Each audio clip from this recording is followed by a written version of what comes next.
તો રામ રામ, જય શ્રી કૃષ્ણ, જય માતાજી એન્ડ ગુડ આફ્ટરનૂન મિત્રો. કેમ છો બધા? આશા રાખું છું સરસ મજાની દિવાળીની તૈયારી કરતા હશો. એવી જ રીતે તમે ગ્રુપ ડીની પણ તૈયારી કરી રહ્યા હશો. ગઈકાલે આપણે ટેસ્ટ નંબર 8 જે છે એનું સોલ્યુશન સરસ મજાનું મૂકી દીધું છે. અને જે લોકો નવા છે એને ખ્યાલ નથી તો નીચે ટેલિગ્રામની લિંક છે અને ટેલિગ્રામની અંદર વીકમાં 2 ફ્રી ટેસ્ટનું આયોજન કરીએ છીએ અને બંને ટેસ્ટ જે છે એ તમે આપો, જેથી કરીને તમારું પરફોર્મન્સ જે છે એ વધશે અને હુબહુ પરીક્ષામાં પૂછાય એવી જ ટેસ્ટ આપણે બનાવીએ છીએ. અને 25 માર્કની ટેસ્ટ હોય ને, 25 ટોપિક 25 ને ડીપલી તમે શીખી જાઓ છો. તો જે લોકોને ના ખબર હોય, હજી 8 ટેસ્ટ પડી છે, જોઈ લ્યો અને પોતે ટેસ્ટ આપો અને એના સોલ્યુશન પણ બીજા દિવસે યુટ્યુબની અંદર મૂકીએ છીએ, એટલે સોલ્યુશન પણ તમને મળી રહે છે. તો અત્યારે આપણે વાત કરવા જઈ રહ્યા છીએ એનટીપીસી અને એમ કહેવાય કે અંડર ગ્રેજ્યુએશનના એનટીપીસીના પેપરમાં તથા અગાઉ પૂછાયેલા ગ્રુપ ડીના પેપરની અંદર આવા પ્રશ્નો જે જોવા મળ્યા છે અને એને આપણે ટ્રીકથી સરસ રીતે શીખી જઈએ. 2 માર્કના પ્રશ્ન તમને આવે છે અને આની અંદર જે કાંઈ ઉલટ સુલટ આવે છે બધાને આપણે શીખીને સમજી લઈએ, જેથી કરીને એક માર્કને આપણે ભેગો કરીએ. ઓકે, કોઈ નવા હોય અને ખબર ના હોય તો આપણી પાસેથી તમને સાયન્સનું મટીરિયલ, ગણિતનું મટીરિયલ અને રીઝનિંગનું મટીરિયલ છે એકદમ ફાયદાકારક ભાવથી મળી રહેશે અને પરીક્ષામાં આવે એ ટાઈપનું મટીરિયલ બનાવ્યું છે. આવો જોઈએ. જુઓ, તમને આ ટાઈપની એક રકમ આપી દેશે અને આના પાછળ એવો શબ્દ વાપરશે કે ભાઈ આના રૂટ શોધો, આના મૂળ શોધો અથવા આના શૂન્ય શું છે, બરાબર છે, આવા બધા શબ્દો અથવા આના બીજ શોધો. 4 શબ્દ વાપરશે: રૂટ, મૂળ, બીજ અને શૂન્યો, બરાબર છે, કે જેનાથી આ રકમ બની છે. ઓકે, આ ટાઈપનો પ્રશ્ન આવશે. એવા મેં 3 વસ્તુ લીધી છે અને આને આખે આખું હું તમને સરસ રીતે શીખવાડી દઉં. ઘણા બધા છોકરાઓએ મને પ્રશ્ન મોકલ્યો છે, બા થોડુંક કરાવી દો ને, એટલે આજે કરાવી દઉં, બરાબર છે. હવે મૂળ જે આ વસ્તુ છે ને એને 3 ભાગમાં વેચી શકાય અને એ કહી શકાય, બી કહી શકાય અને આને સી કહી શકાય, બરાબર છે. હવે અહીંયા એક્સ છે, અહીંયા એક્સ છે. મૂળ વસ્તુ એવી છે કે એના મૂળ શોધવા, બીજ શોધવું, જે કંઈ છે ને એ તમારે એક્સની કિંમત શોધવાની છે કે એક્સ શું હોય તો તમે આનો જવાબ. બીજી વસ્તુ કે આની અંદર સરવાળા બાદબાકી અને ઘડિયા આવડવા જોઈએ, નહીંતર તમે આ કરી શકતા નથી. એટલે આશા રાખું એટલું તો આવડતું જોઈએ, સરવાળા બાદબાકી, બરાબર છે. હવે આને જોઈએ કેવી રીતે કરવું એ. બીજ છે ને એની વેલ્યુ છે એ પ્લસ માઇનસમાં હશે. એટલે તમને ખાસ વસ્તુ જે હું શીખવાડું છું અહીંયાથી હવે ફોકસ કરજો.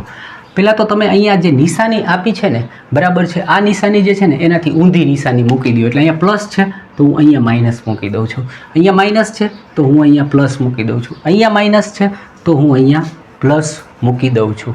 હવે બીજી નિશાની જે છે ને એ કેવી આવશે તો કે આ પ્લસ હોય ને એટલે કોઈ વ્યક્તિ પોઝિટિવ છે, બરાબર છે. કોઈ વ્યક્તિ પોઝિટિવ હોય ને તો એ દુનિયાની અંદર ગમે એ જાતનું ચેન્જ કરી શકે, એટલે આને એ બદલી નાખશે. એટલે બીજી નિશાની પણ તમે માઇનસની કરી નાખો.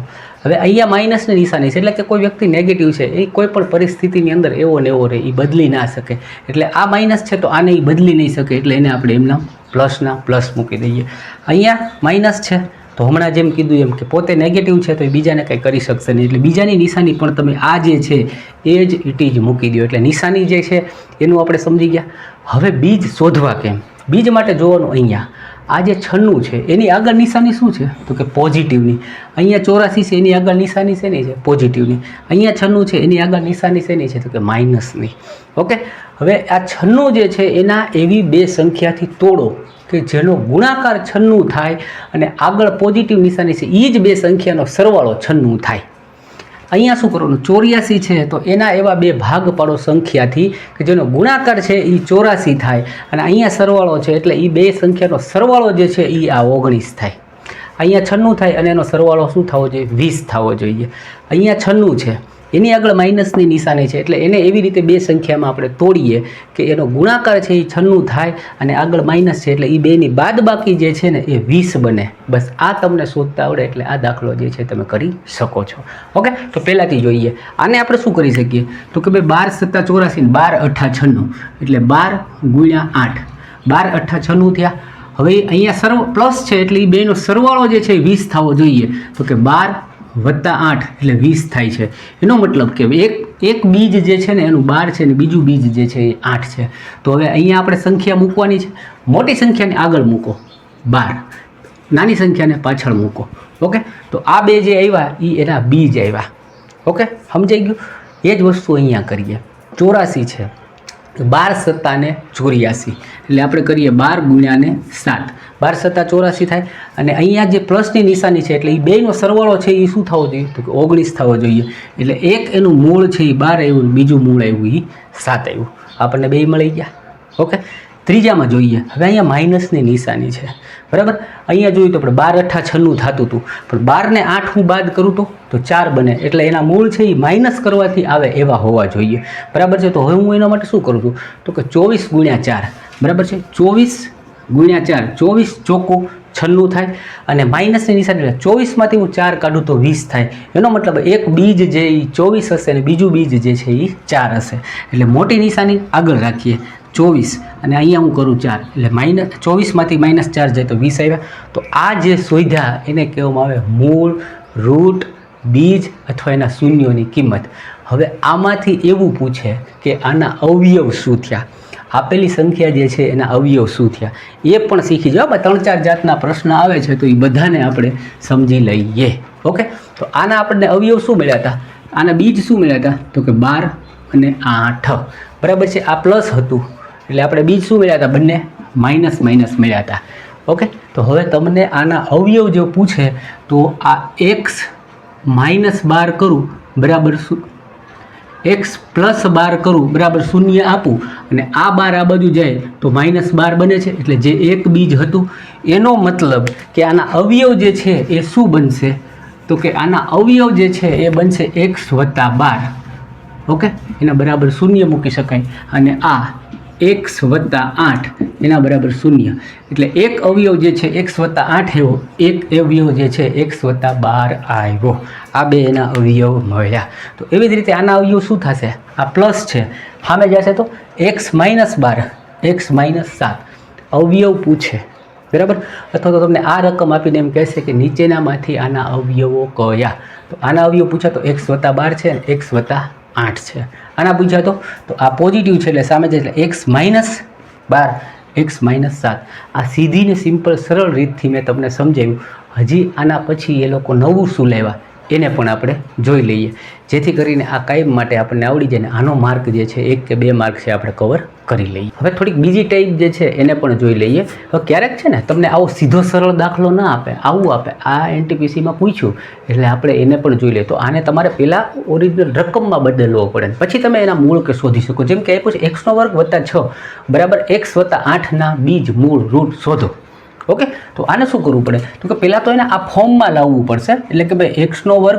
હવે જુઓ આ છે 6 છે અને આ 8 છે, 8 આ બાજુ આવશે તો માઇનસ થશે, એટલે +6માંથી 8 માઇનસ થાય તો -2 આવે, અને અહીંયા x પ્લસ છે આ બાજુ આવશે તો માઇનસ આવશે, એટલે કે x² - x અને શું આવશે -2, કારણ કે 6માંથી 8 જે છે એ મોટા ના જાય એટલે જાય તો માઇનસ થઈ જાય, એટલે -2. આના બરાબર 0. હવે તમે આના મૂળ શોધી શકો. તો આપણે કીધું હતું એમ કે પહેલાં તો અહીંયા જે સંજ્ઞા છે એને આપણે શું કરશું, ઉલટાવશું. આ માઇનસ છે તો આપણે પહેલી સંજ્ઞા શું કરશું, પ્લસ. આ માઇનસ હોય તો બીજાને એ બદલી ના શકે, એટલે બીજું શું રહેશે તો કે એમના માઇનસનું માઇનસ રહેશે. ઓકે, પછી આપણે બીજું શું કરતા હતા કે અહીંયા રહેલી સંખ્યાના એવા ભાગ પાડો, બરાબર છે, કે જે સંખ્યાનો ગુણાકાર આ બને, એટલે 2 × 2 થશે. ઓકે, અને અહીંયા બાદબાકી નિશાની એટલે એમાંથી બીજી 2માંથી -1 કરતાં 1 બનવો જોઈએ, કારણ કે અહીંયા કોઈ સંખ્યા નથી એ બતાવે છે કે ત્યાં 1 છે, એટલે એક અવયવ શું આવ્યો આનો 2. ઓકે, બીજું અવયવ નહીં પણ એક શૂન્ય શું આવ્યું તો કે 2, અને બીજું શું આવ્યું તો કે 1. પણ જો આના અવયવ પૂછે તો x આ પ્લસ છે સામે જશે તો શું થશે તો કે માઇનસ, અને બીજો અવયવ શું આવશે, x આ માઇનસ છે સામે બાજુ જશે શું આવશે પ્લસ. જો અવયવ પૂછે તો x - 2 અને x + 1 આ એના અવયવ થયા. તો આ તો સાદી ને સિમ્પલ સીધી સરળ રીતના પ્રશ્નો હતા કે જે આપણને પૂછે છે, પણ હવે એમાંથી જ આ લોકો ગ્રુપ ડીમાં આગળ વધશે ને આ પેટર્ન પણ જોવા મળી. એક પેટર્ન હું કરાવું છું, એમાં નવું જે આવ્યું એ આ 2 પેટર્ન છે, તમને પ્રેક્ટિસ માટે હોમવર્કમાં હું આપી રહ્યો છું. ઓકે, તો નવી પેટર્ન જે છે એને શું કરવાનું તો કે પહેલાં તો આપણે પહેલાંની જેમ જ કરીએ. શું કરીએ, અહીંયા માઇનસ છે તો એની નિશાની આપણે શું કરશું તો કે પહેલાંની પ્લસ કરશું. આ નેગેટિવ છે તો એ બીજાને કોઈ બદલાવ કરી શકતો નથી, માટે આને આપણે એઝ ઇટ ઇઝ મૂકી દઈશું. હવે આ 30ના ભાગ પાડતા હતા, પણ આગળ એક 9 આવ્યો છે, એટલે આપણે શું કરવું પડશે કે આ બેનો પહેલાં તો આપણે ગુણાકાર કરી લેવો પડે, એટલે કે 9 × 3 = 270. એટલે હવે જે આપણે બનાવવાના છે એ 270ને આપણે ચેન્જીસ કરશું. કેવું ચેન્જીસ કરીશું તો કે એ જે બે સંખ્યા આપણે લઈશું ને કે જેનો ગુણાકાર 270 થાય, અને અહીંયા પ્લસ છે એટલે એ બેને જોડવાથી 37 બનવા જોઈએ. તો એક તો તમે એવી રીતે કરી શકતા હતા કે 9 × 3 = 27, એટલે કે ભાઈ 9 અને 30 બરાબર. 9 ને 30 કરશો પ્લસ કરશો તો શું થઈ જશે? 9 ને 30 39, પણ 39 નહીં, આપણે જોઈએ 37. તો બીજું કેવી રીતે કરી શકીએ? તો કે આના બે ભાગ પાડીએ, 27 ગુણ્યા 10 એટલે 27 દાણ 270 થઈ ગયા. બેનો સરવાળો જે છે એ કેટલો થઈ જાય? કે 37 થાય છે. ઓકે, તો અહીંયા આપણે ચિત્ર સિમ્બોલ તો મૂકી જ દીધા છે. પેલી મોટી સંખ્યા છે એને આગળ મૂકીએ એટલે કે 27. બીજું શૂન્ય છે એ શું આવશે? તો કે 10. આવું શું કામ કર્યું? તો કે પ્લસ છે એટલે આ બંને જોડવાથી 37 બનવા જોઈએ. પણ આટલાથી અટકશે નહીં. હવે આગળ જે 9 છે ને એનાથી તમારે બચાવીને ભાગવા પડશે. તો 27 ભાગ્યા 9, 10 ભાગ્યા 9. હવે આ 9 તેરીને 27 થાય એટલે પેલું શૂન્ય જે આવ્યું એ શું આવ્યું? તો કે 3. બીજું શું આવશે? તો કે 10/9. 10/9. હવે આ ટોપિક જે છે ને એ મેં તમને ક્લિયર કટ સમજાવી દીધો છે ને બધાને આવડી જ ગયો હશે. તો લાઈક કરતા જાજો, ભૂલતા નહીં, અને આને પ્રેક્ટિસ કરજો. જો નહીં કરો તો તમને આવડશે નહીં, ભૂલી જશો અને પરીક્ષાની અંદર મળતા 2 માર્ક તમારા જશે. મારી જવાબદારી હતી બેસ્ટમાં બેસ્ટ રીતે તમને શીખવવાની, રજૂ કરવાની. તમારી જવાબદારી છે આને પ્રેક્ટિસ કરી અને કોમેન્ટમાં જવાબ લખવાની, અને આને પરીક્ષામાં પૂછે તો કરીને આવજો. ઓકે, તો મળીએ બીજા વિડીયોમાં આવીને આવી સરસ મજાની કંઈક નવી ટ્રીક સાથે. ત્યાં સુધી બધા ખુશ રહો, મસ્ત રહો, તંદુરસ્ત રહો અને પોતાની તૈયારીમાં વ્યસ્ત રહો. આવજો.